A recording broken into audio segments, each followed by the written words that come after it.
Mayayabong na ang aming ampalaya kaya kukuhanan ko na ng mga magugulang na dahon at gagawin nating tea.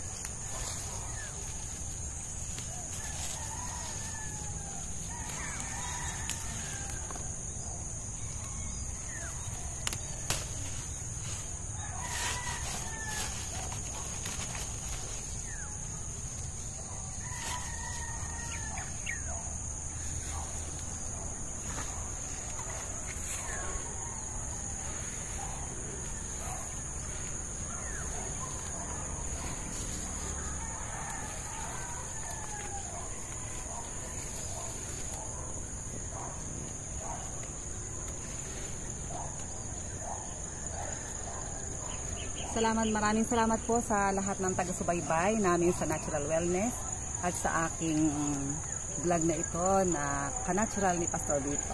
Maraming salamat at magandang umaga po sa inyong lahat.